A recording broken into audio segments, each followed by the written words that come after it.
പുതിയൊരു വീഡിയോയിലേക്ക് എല്ലാവർക്കും സ്വാഗതം കേട്ടാ.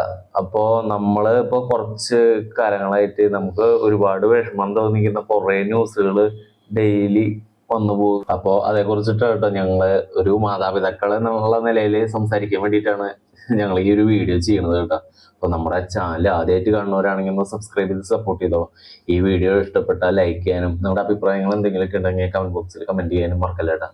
അപ്പോ ഇന്നത്തെ ലോകത്ത് കണ്ടുവരുന്ന സംഭവങ്ങൾ എന്ന് വെച്ച് കഴിഞ്ഞാൽ പലയിടത്തും, അതായത് നമ്മുടെ കേരളത്തിൽ മാത്രമല്ല, തമിഴ്നാട്ടിൽ, ലോകത്തിലെ എവിടെ എടുത്താലും പോലും ഈ കുഞ്ഞുങ്ങളെ, അതായത് പെറ്റി വീഴുന്ന അതിന്റെ പിറ്റേ ദിവസം തന്നെ ചിലപ്പോ അന്ന് തന്നെ ഉപേക്ഷിക്കുക, കൊന്നു കളയുക. ഈ കുഞ്ഞു മക്കളെ എന്ത് തെറ്റ് ചെയ്തിട്ടാണ് അവരോട് ഇത്രയും വലിയ ക്രൂരത കാണിക്കുന്നത്?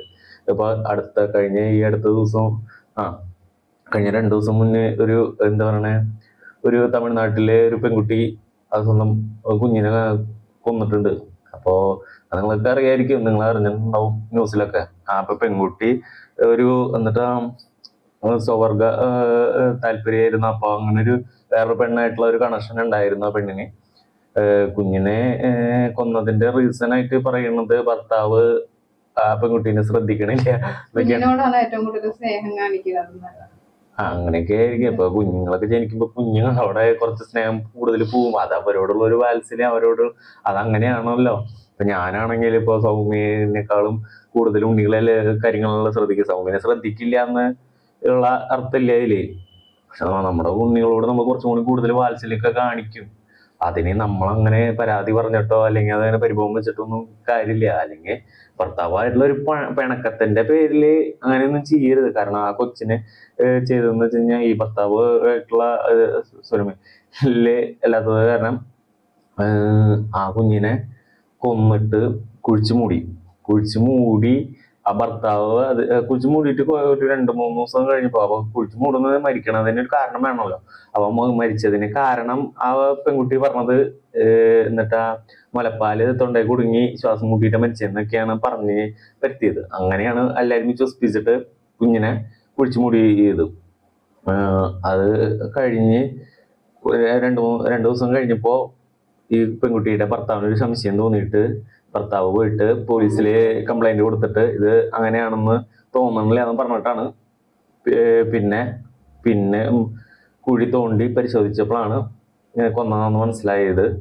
അപ്പോഴാണ് ഈ പെണ്ണും പെട്ടത്. ഇപ്പൊ ഈ പെണ്ണ് പെട്ടത് അപ്പൊ കുറ്റം സമ്മതിക്കുമ്പോ പറഞ്ഞ കാര്യമാണ് ഭർത്താവായിട്ട് സ്വരുമേശാത്ത കാരണം, അല്ലെങ്കിൽ ഭർത്താവ് തന്നെ സ്നേഹിക്കണില്ല എന്ന് ഉള്ള കാര്യം അറിഞ്ഞതുകൊണ്ട് ആണ്.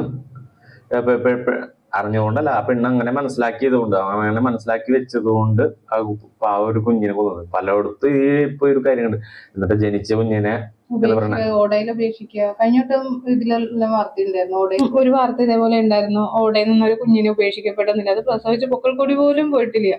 പൊക്കിൾക്കൊടി ഓട ഉപേക്ഷിച്ച് കവറിൽ പൊതിഞ്ഞിട്ട് ഓടയിൽ അത് ജീവനോടെ കിട്ടിയതിനെ എന്തോ ഒരു ഭാഗ്യത്തിന്. ഇങ്ങനെയുള്ളവര് ഒന്നെങ്കിൽ അവർക്ക് അമ്മ തൊട്ടിലുകളുണ്ട്, അതിൽ ഉപേക്ഷിച്ച് ആ കുഞ്ഞുങ്ങൾ ഒരു അനാഥാലയത്തിലെങ്കിലും വളരും ഇല്ലേ.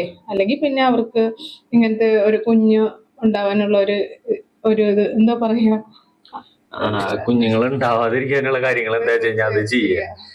അതാണ് സൗമ്യ ഉദ്ദേശിച്ചത്. പെട്ടെന്ന് പറയാൻ പറ്റി. അപ്പൊ അത് അങ്ങനെ ചെയ്യുക. എന്തോരം അനാഥാലയങ്ങളുണ്ട്. അതിനു വേണ്ടിയിട്ടാണ് ഈ സർക്കാർ ഈ അമ്മത്തൊട്ടിലുകളും കാര്യങ്ങളൊക്കെ സ്ഥാപിച്ചോളത്. പിന്നെ അനാഥാലയങ്ങളുണ്ട്. ഈ ലോകത്ത് എത്ര പേര് കുഞ്ഞുങ്ങളെ കിട്ടാതെ എത്ര വർഷങ്ങളായിട്ട് പ്രാർത്ഥിച്ചു കണ്ണീര് ഒഴുകിട്ട് എത്ര ലക്ഷങ്ങളൊക്കെ മുടക്കിയിട്ടൊക്കെയാണ് ആൾക്കാർ ഓരോ ചികിത്സ. അതൊരു കുഞ്ഞിക്കാല് കാണാൻ വേണ്ടിയിട്ട് ഒരുപാട് പേര് നിൽക്കുന്നുണ്ട്, വിഷമിക്കുന്നുണ്ട് കിട്ടാത്തത് എന്റെ പേരില്. എന്നിട്ട് എന്താ പറയാ, കിട്ടിയതിനെ നമ്മൾ സംരക്ഷിക്കാതെ ആ കുഞ്ഞുങ്ങളൊക്കെ എന്ത് തെറ്റ് ചെയ്തിട്ട് അവർക്ക് വളർത്താനുള്ള ബുദ്ധിമുട്ടുണ്ടെങ്കിൽ വളർത്താനായിട്ട് ആഗ്രഹിക്കുന്നവർക്ക് കൊടുക്കുക. അവര് കൊണ്ടുപോയി വളർത്തുക. സത്യം പറഞ്ഞാൽ ഉണ്ടാക്കാതിരിക്കുക പറ്റില്ല എന്നുണ്ടെങ്കിൽ അതാണ് ഏറ്റവും ബെറ്റർ. പക്ഷെ നമുക്ക് ഇപ്പൊ ഞാനൊരു അമ്മയാണ്, എനിക്ക് ഇങ്ങനെയൊക്കെ കേൾക്കുമ്പം എനിക്ക് കുഞ്ഞാവണതിന് മുമ്പ് എനിക്ക് അത്ര ഫീലിംഗ് വന്നു. പക്ഷെ നമുക്ക് ഇത് എവിടെയാണെങ്കിലും അങ്ങനെ കുഞ്ഞുങ്ങൾക്ക് ഇങ്ങനെ ഒരു അപകടം കേൾക്കുമ്പോൾ നമുക്ക് എന്റെ നെഞ്ചിൽ എനിക്ക് ഭയങ്കര വിഷമമാണ്. എനിക്ക് പെട്ടെന്ന് എന്റെ മക്കളെ ഞാൻ എപ്പോഴും ചേർത്ത് പിടിക്കും. അപ്പൊ ഞാൻ വിചാരിക്കും ഈ സ്ത്രീകൾക്കൊക്കെ എങ്ങനെ ഇതിനൊക്കെ മനസ്സിലായി. നമ്മുടെ ഒരു കുഞ്ഞ് ഒന്ന് മറിഞ്ഞു വീണാൽ പോലും നമുക്ക് ഭയങ്കര, മറിഞ്ഞു വീണാലോ അവരൊന്ന് കരയുമ്പോഴൊക്കെ നമ്മുടെ മനസ്സ് കിടന്ന് പടയും. അപ്പൊ ഞാൻ അങ്ങനെ വിചാരിക്കാറുണ്ട്, എങ്ങനെ അവർക്ക് ഇത്രയും മനസ്സിന് കട്ടി കിട്ടുന്നത്, കുഞ്ഞുങ്ങളെയൊക്കെ ഇങ്ങനെ കഴുത്തറുത്ത് കൊല്ലാനും ശ്വാസം മുട്ടിച്ച് കൊല്ലാനും അല്ലെങ്കിൽ തെരുവിൽ ഉപേക്ഷിച്ച് കളയാനൊക്കെ എങ്ങനെ എത്ര മനസ്സ് വരണം എന്നൊക്കെ ഞാൻ എപ്പോഴും ഇങ്ങനെ ചിന്തിക്കും. പക്ഷെ കേൾക്കുമ്പോൾ നമുക്ക് ഭയങ്കര വിഷമാണ്. നമ്മളൊക്കെ ഉണ്ണികള് ഒക്കെ ഉള്ളപ്പോ എന്താ പറയണേ, നമ്മുടെ ജോലിയെല്ലാം കഴിഞ്ഞിട്ട് നമ്മൾ വേഗം വീട്ടിലെത്താനായിട്ട് അവരുടെ അടുത്തേക്ക് എത്താനായിട്ട് ഇപ്പോഴും ആഗ്രഹിക്കും. എന്ന് വെച്ച് കഴിഞ്ഞാൽ അതുപോലെ തന്നെ നമ്മൾ ജോലി സ്ഥലത്താണെങ്കിൽ ഇപ്പോഴും അവരുടെ മുഖമൊക്കെ ഓർക്കുമ്പോൾ നമുക്കൊരു ആശ്വാസം. പിന്നെ ഒരു വാർത്ത വന്നിട്ടുണ്ടായിരുന്നു, ഒരു പുറം രാജ്യത്ത് ഒരു ലേഡി ഒരു വയസ്സ് ആയിട്ടുള്ള ഒരു കുഞ്ഞിനെ അവര് ഒരു ട്രിപ്പ് 10 ദിവസത്തെ ട്രിപ്പിന് പോകാൻ വേണ്ടി ആ കുഞ്ഞിനെ ഒരു പട്ടിക്കൂട്ടിൽ അടച്ചിട്ടിട്ട് പോയി. അതിനുള്ള ആഹാരവും വെള്ളവും അതിൽ വെച്ച് കൊടുത്തിട്ട്, അത് 1 വയസ്സുള്ള കുഞ്ഞിനെ ഒരാളടുത്ത് പോലും അയൽക്കാരുടെ അടുത്ത് പോലും അറിയിക്കാണ്ട് 10 ദിവസത്തെ ട്രിപ്പിന് പോയി. അത് അന്ന് കഴിഞ്ഞപ്പോൾ ആ കുഞ്ഞിന്റെ ശവശരീരമാണ് കാണുന്നത്. എന്ന് വെച്ചാൽ പട്ടിണി കിടന്നിട്ട് ജീർണിച്ച്. ഒരു അയൽവക്കത്തുള്ളവർ പോലും കുഞ്ഞിന്റെ കരച്ചിൽ കേട്ടെങ്കിലും അവരത് ശ്രദ്ധിച്ചിട്ടില്ല എന്നാണ് റിപ്പോർട്ടുകൾ പറയുന്നത്. അത് അമേരിക്കയിലോ അവിടെ അങ്ങനെ പുറം രാജ്യത്ത് എവിടെയാണ്, എന്നാലും നമ്മളിങ്ങനെ ഫോണിലൊക്കെ ഇങ്ങനെ കാണുകയും കേൾക്കുകയൊക്കെ ചെയ്യുമ്പോൾ അത് കുറെ ദിവസമായിട്ട് എന്റെ മനസ്സിൽ നിന്ന് ആ ഒരു വാർത്ത അങ്ങനെ കേട്ടായിരുന്നു. പുറം രാജ്യത്ത് ഇപ്പൊ ഈ കേരളത്തില് പോയിട്ടില്ല അങ്ങനെ. ഇതാ ഇപ്പൊ കുഞ്ഞ് കരഞ്ഞു എന്ന് പറഞ്ഞിട്ട് ഫ്രിഡ്ജിന്റെ ഉള്ളില് അടച്ചു വെച്ചു, ഫ്രീസറിന്റെ ഉള്ളിൽ കയറ്റി വെച്ചു കുഞ്ഞിനെ. അവർക്ക് അത് എന്ന് വെച്ചാല് അമ്മയ്ക്ക് ഉറങ്ങാനായിട്ട് കുഞ്ഞിന്റെ കരച്ചിൽ ഉറങ്ങാൻ പറ്റുന്നില്ല എന്നുള്ള കാരണം. ഇതൊക്കെ ഉണ്ടാവും. ഇതൊക്കെ സഹിച്ചിട്ട് വേണം നമ്മള് അവരൊരു എന്താ പറയാ വളർത്തിക്കൊണ്ടുവരാനായിട്ട്. അപ്പൊ ഇതിനൊന്നും മെനക്കെടാൻ പറ്റാത്തവര് ദൈവത്തെ ഓർത്തിട്ട് ഇങ്ങനെയുള്ള ഒരു പാപങ്ങൾ ചെയ്യാതിരിക്കുക. അതായത് കുഞ്ഞുങ്ങളെ ഉണ്ടാക്കാതിരിക്കുക. സത്യം പറയാലോ, അങ്ങനെ പറയേണ്ടതായിട്ട് വരെ അതിനിപ്പോ അത് അങ്ങനെ ആവാതിരിക്കാനായിട്ടുള്ള, പ്രഗ്നന്റ് ആവാതിരിക്കാനുള്ള ഒരുപാട് കാര്യങ്ങൾ അതൊക്കെ ചെയ്തിട്ട് അങ്ങനെ ആവാം. അല്ലാതെ ഇതിനെ അങ്ങനെ ഉണ്ടാക്കിയെടുത്തതിന് ശേഷം ഈ കൊണ്ടുപോയി ഉപേക്ഷിക്കുക, കൊന്നുകളയുക, ഇതൊക്കെ കാമുകന്മാരുടെ കൂടെ പോകാൻ വേണ്ടിയിട്ട് കുഞ്ഞിനെ ഉപേക്ഷിക്കുക, കുഞ്ഞുങ്ങളെ ഉപേക്ഷിക്കുക. 2-3 കുട്ടികളുള്ളവരൊക്കെ കുഞ്ഞുങ്ങളെ ഉപേക്ഷിച്ചിട്ട് കാമുകന്റെ കൂടെ പോവുക. അങ്ങനത്തെ കുറെ കാര്യങ്ങളുണ്ട്. അപ്പോ എന്താ പറയണേ, നമുക്കൊക്കെ ഈ എന്താ പറയണേ, ഈശ്വരൻ തരുന്ന വലിയൊരു അനുഗ്രഹമാണ് നമുക്ക് ഈ കുഞ്ഞുങ്ങളെ തരാന്ന് പറഞ്ഞു കഴിഞ്ഞാൽ. അത് ആ അനുഗ്രഹം നമുക്ക് ഇങ്ങനെ കിട്ടുമ്പോഴുള്ള ഒരു സന്തോഷം, ആ കുഞ്ഞുങ്ങൾ ഓരോ ദിവസം അവര് വളർച്ച, അതൊക്കെ കണ്ടുകൊണ്ടിരിക്കുമ്പോ നമുക്ക് കിട്ടുന്ന ഒരു സന്തോഷം അതൊന്നും വേറെ ഒരു സുഖത്തിനും തരാൻ കഴിയില്ല. മനസ്സിലായ? കുഞ്ഞുങ്ങൾ അത്രയ്ക്കും നമുക്ക് പ്രിയപ്പെട്ടതായിരിക്കും.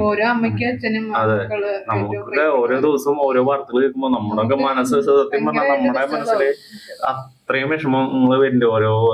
ഓരോ കുഞ്ഞുങ്ങളുടെ ജീവൻ നഷ്ടപ്പെടുമ്പോ നമുക്ക് അത്രയും വിഷമങ്ങൾ വരുന്നുണ്ട്. ശരിക്കും ഞാൻ പ്രാർത്ഥിക്കാറുണ്ട് കുഞ്ഞിന്റെ ജീവൻ രക്ഷിക്കാൻ പറ്റണേ. ചിലപ്പോ ഇങ്ങനെ അപകടാവസ്ഥയിലൊക്കെ ഹോസ്പിറ്റലിൽ എത്തിച്ചെന്ന് പറയുമ്പോൾ ഞാൻ മനസ്സോട് പ്രാർത്ഥിക്കാറുണ്ട് കുഞ്ഞിന്റെ ജീവൻ രക്ഷിക്കാൻ പറ്റണേന്നൊക്കെ ഞാൻ എപ്പോഴും പ്രാർത്ഥിക്കാം. പിന്നെ പറയാനുള്ളത്, പിന്നെ നമ്മുടെ ഈ ഇന്ത്യയിലെ നിയമങ്ങൾക്ക് ഒരു ബലമില്ലാത്തത് കൊണ്ടാണ് ഈ കുറ്റകൃത്യങ്ങൾ വീണ്ടും വീണ്ടും ആവർത്തിക്കപ്പെടുന്നതെന്ന്.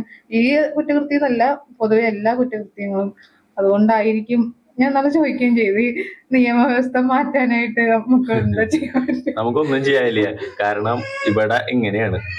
അപ്പോ ഓക്കെ, ഇത് ഇത്രയും പറയാനാണ് ഞങ്ങൾ ഈ ഒരു വീഡിയോ ചെയ്തത്. അപ്പോൾ നമ്മുടെ ചാനലിൽ ആദ്യമായിട്ട് കണ്ടവരുണ്ടെന്നുണ്ടെങ്കിൽ ഒന്ന് സബ്സ്ക്രൈബ് ചെയ്ത് സപ്പോർട്ട് ചെയ്തോളാം. ഇനി അടുത്ത വീഡിയോസുമായിട്ട് കാണാം. ബൈ.